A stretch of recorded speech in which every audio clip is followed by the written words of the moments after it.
at me when I talk to you. Go to hell!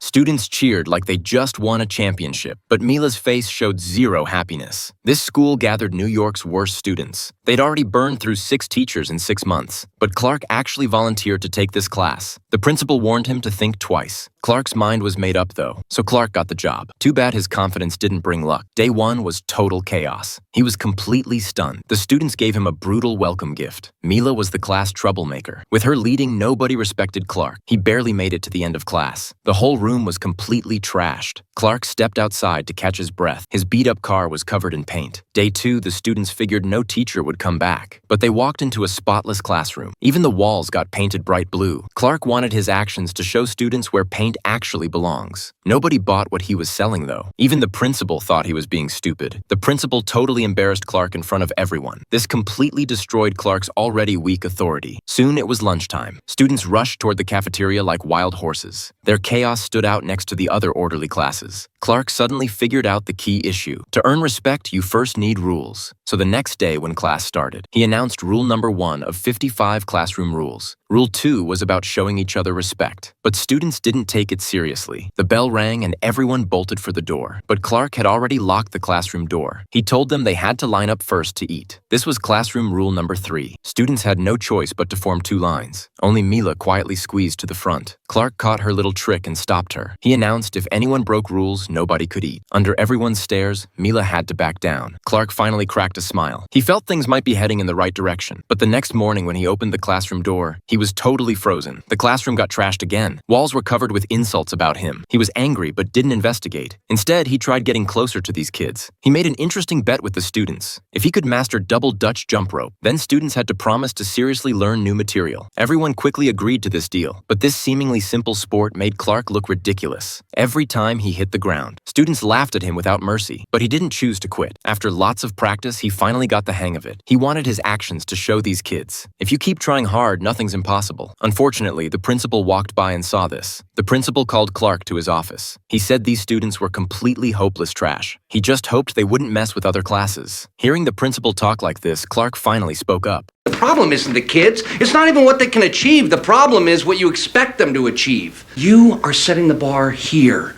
Why? Set it up here. They can make it. This community judges us by scores. Government funding judges us by scores. People who give me scores, they get my respect. Okay, good. In May, they'll all test at grade level. I don't see how that's possible. No, I'm sorry. Did I say grade level? I meant above grade level.